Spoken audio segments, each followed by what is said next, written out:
luto ka ng rice, no? Mali ka yan.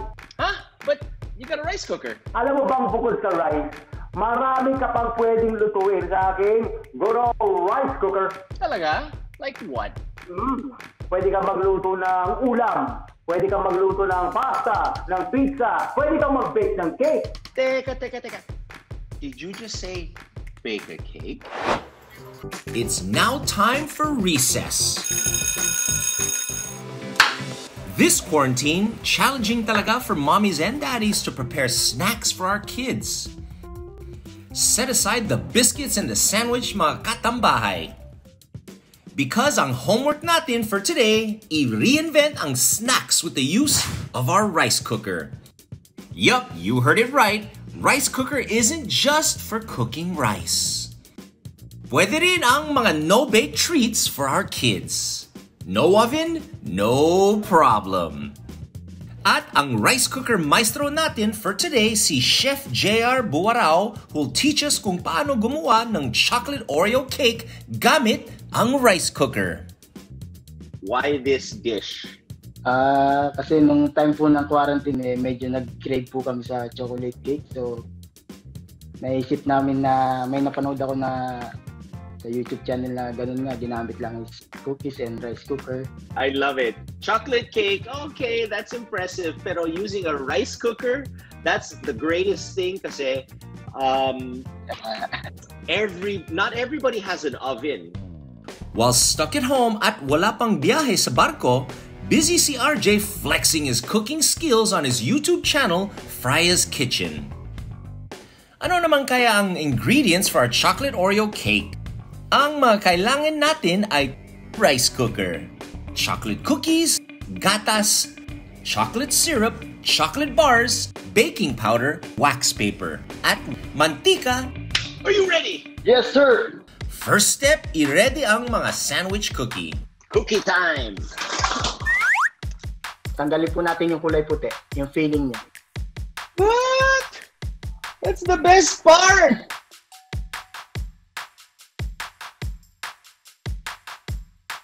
Tip ni JR, kung walang blender or food processor to crush your cookie sandwich, you can do it mano-mano naman or just use your hands. Sige. Pwede po yan. Ikaw, what's your secret? How do you make it? How do you crush it? Meron po kasi ako nito eh. Ang yabang to, this guy! What the heck?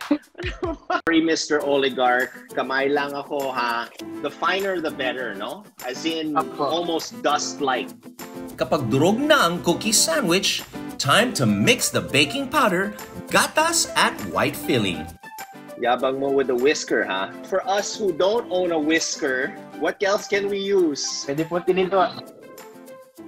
Set aside muna ang mixture. Time to prepare naman the rice cooker. Lagyan natin ng oil. Okay, tapos, coat it na. Lagyan natin itong wax paper. I-fold lang natin po sa gitna. Tapos, i-fold po ulit natin ng tatlo. Pa-triangle. JR, sabi mo, cooking class. Why is this a geometry class? I'm having a hard time. Para lang po mabilog. Sabi mo, cooking class!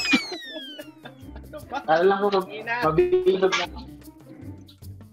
Are we making paper airplanes or are we making a chocolate cake? What's going on? Gugupitin natin yan, sir, para maging bilog. Para sakto sa rice cooker.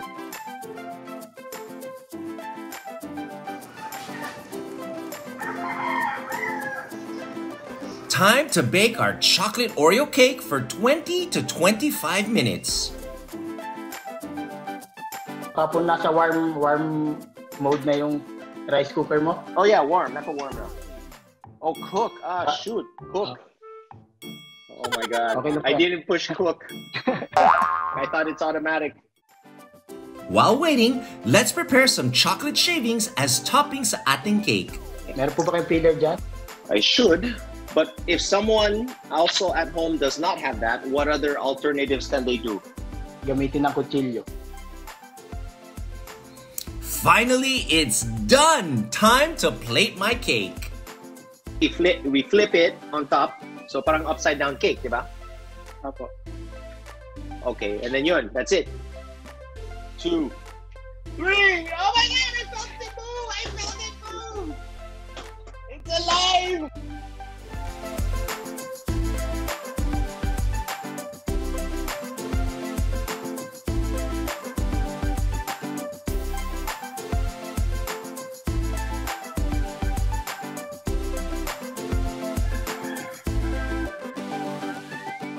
Wow!